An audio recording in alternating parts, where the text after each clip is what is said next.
Nous sommes le 29 octobre, bienvenue à tous. Merci de vous informer sur RTI 1.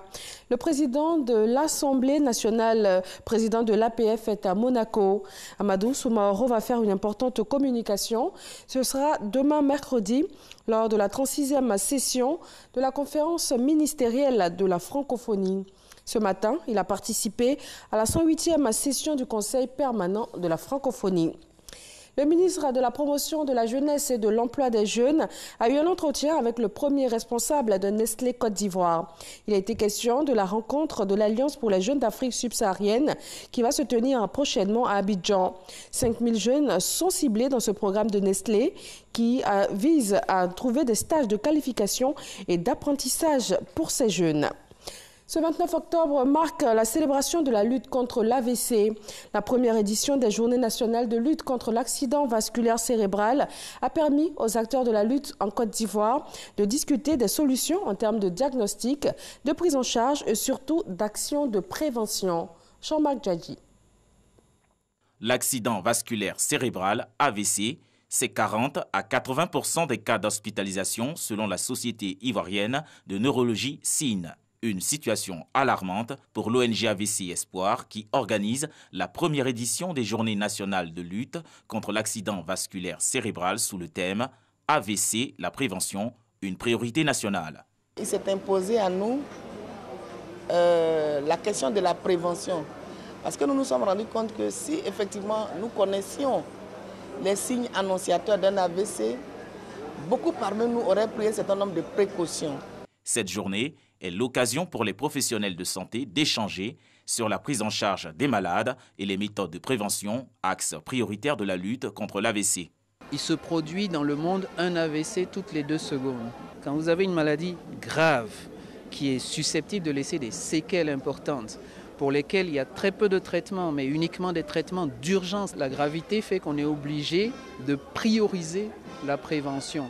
Le ministre de la Santé et de l'Hygiène publique, Aka Awele, président de la cérémonie, a félicité les acteurs et rappelé les actions du gouvernement dans la lutte contre les maladies non transmissibles. Notre pays s'est doté d'une politique nationale multisectorielle et multipartie de lutte contre les maladies non transmissibles. Notre pays a ouvert le premier institut de cardiologie à Abidjan dans la sous-région. Notre pays a adopté la loi anti-tabac en juillet 2019.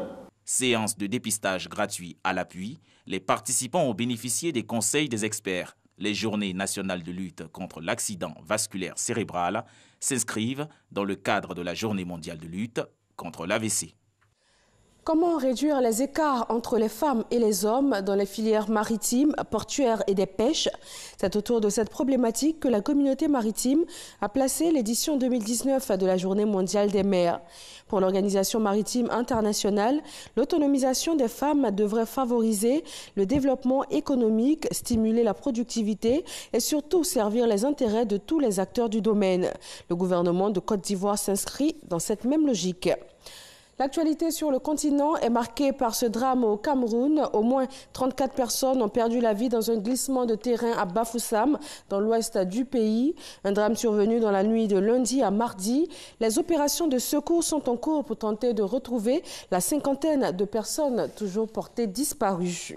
Au Liban, le Premier ministre Saad Hariri annonce sa démission au 13e jour de manifestations populaires marquées par de nouveaux heurts dans les rues de Beyrouth. Son intervention a été accueillie par une foule en liesse.